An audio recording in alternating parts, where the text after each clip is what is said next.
Hello everybody, my name is James Clark, and I've been going through a health transformation through working out in VR and logging my foods in a food app. And I'm here to share my story with you. Figuring out which foods you should eat, which ones you should eat less of, is one of the most important parts of changing your relationship with food.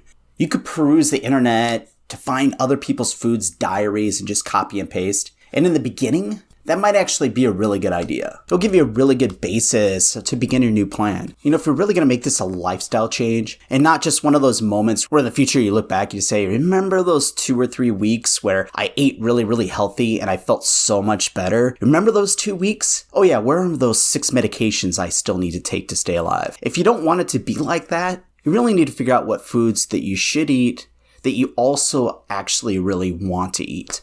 For most of you, the only way you're really going to do this is by logging your food. And I don't mean some of your food, I mean all of your food. That one snack-sized candy bar that you just snacked on, log it. That can of pop at work you needed just to keep your day going, yes, log it. Those 2 beers at the end of the night to kind of help you relax, yeah, those 2. That's the only way you're really going to know for sure what exactly you're putting in your body so you can make adjustments. Personally, I use MyFitnessPal. It works really well for me. And I just use the base app. I don't even pay the subscription, though I might in the future because there's some reports that I don't get that I think will be kind of helpful for me, as I kind of advance in my journey. But for me, I get all the information I need just from the base. I get to see the 2 most important numbers for me right now, which is sodium and potassium intake. And I also get to see, the calories, and the percentages of protein, carbs, and fats. Those are really things that I'm trying to get better at as far as having a better percentage. My fat percentage is still a little bit high. I'm still having a lot of success in both weight loss and how I feel, but still want to get that fat percentage just a little bit lower.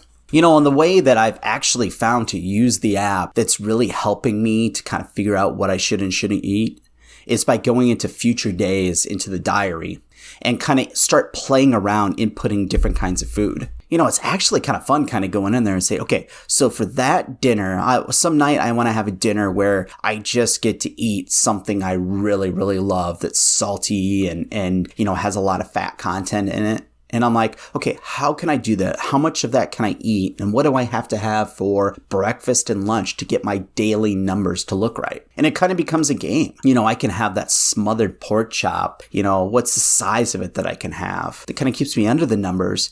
But then literally, does that allow me to eat the rest of the day? And usually, because of the fact that I've been doing this for a few weeks, I have a general idea of what a really super healthy breakfast with almost no sodium and almost no fat looks like. And I just have to input that in there. These going into the future and inputting things to kind of play around with what I can and can't have for a full day, though, becomes easier and easier as I use this app more and more. And I get the feeling that in the future, if I'm planning on having a dinner with friends or family and I know what it's going to be, it's just going to be that much easier just to say, okay, so for breakfast, I get to have this. For lunch, I get to have this. And that dinner, I'm just going to sit there and enjoy that food with my family. So yeah, I would definitely recommend if you're using MyFitnessPal, and I'm sure other health apps where you log food kind of work the same, where you can go into the future and start inputting food for there.